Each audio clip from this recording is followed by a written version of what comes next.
विश्व के 7 अजूबों में नंबर 1 पर गिने जाने वाला ताजमहल भारत देश के आगरा शहर के दक्षिण में यमुना नदी के किनारे स्थित है।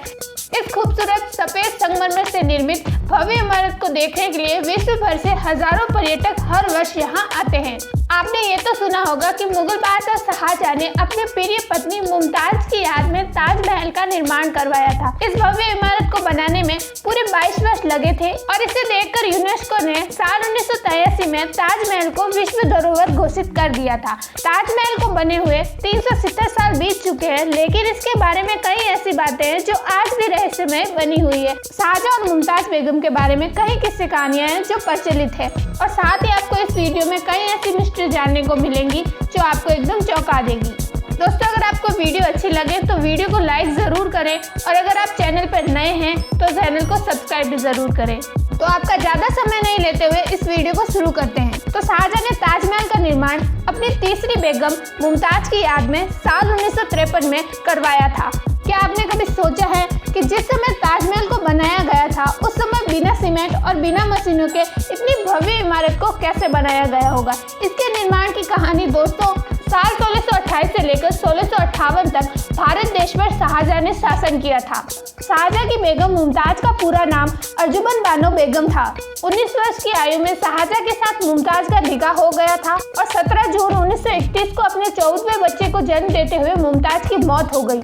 शाहजहां मुमताज से बेहद ही प्यार करते थे और उनकी मौत से उन्हें बहुत ही दुख हुआ और वो मुमताज की याद में कुछ ऐसा बनाना चाहते थे जो विश्व में आज तक नहीं बनाया गया हो।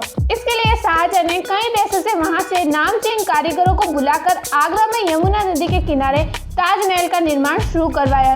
दुनिया में कहीं नहीं दिखने वाली इस भव्य इमारत के निर्माण के लिए सफेद संगमरमर राजस्थान के मकराना से मंगवाया गया था, जेडोल क्रिस्टल चाइना से मंगवाया गया था, लेपिस जेलुली अफगानिस्तान से, तिब्बत से, टकरोई जस्पर पंजाब से, सेफायर श्रीलंका से और कारेलियन नामक कीमती पत्थर अरब से मंगवाया गया था। दोस्तों, ऐसे ही 28 तरह के बेशकीमती अमूल्य रत्नों को शाहजहां ने संगमरमर में जड़वाया था। आप सबके मन में यह सवाल जरूर आया होगा कि उस समय यातायात के साधन तो थे नहीं, तो इन रत्नों को और सामानों को विभिन्न देशों से कैसे भारत लाया गया होगा? दोस्तों, ऐसा माना जाता है कि विभिन्न देशों से इन सामानों को लाने के लिए 1000 से अधिक हाथियों का प्रयोग किया गया था। ताजमहल की नींव में पत्थर और कंकड़ के साथ साथ एक ऐसे विशेष प्रकार की लकड़ी का प्रयोग किया गया है जो नमी पाकर और मजबूत हो जाती है।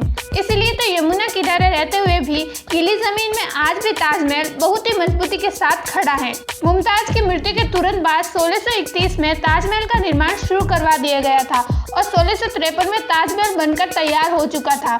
ताजमहल को बनने में 22 वर्ष लगे थे और लगातार 20,000 से भी अधिक कारीगरों ने और मजदूरों ने यहाँ काम किया था। दोस्तों, ताजमहल जैसी वास्तुकला भी दुनिया के किसी कोने में देखने को नहीं मिलती है। दोस्तों, शाहजहां खुद एक बहुत ही बड़े वास्तुकला के जानकार थे और ताजमहल में प्रयोग एक एक चीज को शाहजहां ने हीरे की तरह परखा है। ताजमहल में प्रयोग संगमरमर को तराशने के लिए शाहजहां ने उज्बेकिस्तान से मशहूर कारीगरों को बुलाया था। ताजमहल की दीवारों पर जो नक्काशी और मीनाकारी है उनके लिए इटली के मशहूर कारीगरों को बुलाया गया था। इसी के साथ ईरान और बलूचिस्तान से पत्थरों के तराशने वाले कारीगरों को बुलाया था। दोस्तों, अब आप सोच रहे होंगे कि इस भव्य इमारत के निर्माण में कितना खर्च आया होगा। उस समय भी इस भव्य इमारत के निर्माण में शाहजहां ने करोड़ों रुपए खर्च किए थे, परंतु वर्तमान में अगर ऐसी कोई इमारत बनाई जाए तो एक आकलन के अनुसार इसके निर्माण में 57 अरब 60 करोड़ रुपए लगेंगे। दोस्तों, मुमताज की मृत्यु बुरहानपुर में हुई थी और उनका शव वहीं पर दफनाया गया था, परंतु जब ताजमहल का निर्माण शुरू हुआ तो ताजमहल के निर्माण के दौरान मुमताज का शव वहां से निकालकर ताजमहल के बगीचे में दफना दिया गया। साल 1953 में ताजमहल बनकर तैयार हो चुका था और मुमताज के शव को बगीचे से निकालकर ताजमहल के मुख्य गमन के नीचे कब्र बनाकर दफना दिया गया। शाहजहां ने ताजमहल की खूबसूरती पर इतना ध्यान दिया कि उसने अपना पूरा खजाना ही खाली कर दिया। इसी बीच शाहजहां के बेटे औरंगजेब ने आगरा पर हमला करके आगरा को अपने कब्जे में कर लिया और अपने पिता शाहजहां को बंदी बना लिया। इसके बाद औरंगजेब ने आगरा का शासन अपने हाथ में ले लिया। औरंगजेब ने शाहजहां से उनकी अंतिम इच्छा पूछी, तब शाहजहां ने कहा कि मुझे ऐसी जगह कैद किया जाए जहां से मैं ताजमहल को देख सकूं। औरंगजेब ने शाहजहां की इच्छा पूरी की और शाहजहां को एक ऐसी जगह कैद किया जहां से शाहजहां हमेशा ताजमहल को देख सके। कैद में रहते हुए शाहजहां हमेशा ताजमहल को देखते थे और एक दिन ताजमहल को देखते हुए ही साल 1966 में शाहजहां की मृत्यु हो जाती है। शाहजहां की मृत्यु के बाद शाहजहां के शव को ताजमहल में ही मुमताज की कब्र के पास दफना दिया जाता है। इसके बाद 1857 की क्रांति के समय अंग्रेजों ने ताजमहल को बहुत ही खुदवाकर निकाल कर अपने साथ ले गए। इसके बाद 1892 में ताजमहल का पुनर्जीर्णोद्धार करवाया गया। दोस्तों, ये तो बात हुई ताजमहल के निर्माण के इतिहास की, परंतु अब हम आपको ऐसी कुछ बात बताएंगे जिन्हें अधिकांश लोग नहीं जानते। नंबर 1, आपने ये तो जरूर सुना होगा कि जिन कारीगरों ने ताजमहल का निर्माण किया था उनके हाथ शाहजहां ने कटवा दिए थे, परंतु ये बात झूठी सी लगती है क्योंकि इसका कोई भी पुख्ता सबूत आज तक नहीं मिला है कि शाहजहां ने उन कारीगरों के हाथ कटवा दिए थे। कुछ इतिहासकारों का कहना है कि शाहजहां ने उन कारीगरों को उम्र भर की तनख्वाह देकर अपने यहाँ रख लिया था। नंबर 2, ताजमहल की जो 4 दीवारें बाहर की ओर झुकी हुई है उन्हें जानबूझकर ऐसा बनाया गया है ताकि जब भूकंप आए तो मुख्य मकबरे को कोई भी नुकसान नहीं पहुंचे। नंबर 3, वर्तमान में जो भाग ताजमहल का दिखाई देता है वो असलियत में पिछला हिस्सा है। मुख्य भाग तो यमुना नदी की तरफ है, जहाँ से बादशाह नदी के रास्ते ताजमहल में प्रवेश करते थे। नदी के पास एक चबूतरा भी बना हुआ था जो समय के साथ लुप्त हो चुका है। माना जाता है कि इसी चबूतरे के रास्ते राजा और शाही परिवार के लोग ताजमहल में प्रवेश करते थे। नंबर 4, कुतुब मीनार की ऊंचाई सबसे अधिक मानी जाती है, परंतु आपको ये जानकर हैरानी होगी कि ताजमहल कुतुब मीनार से भी ऊंचा है।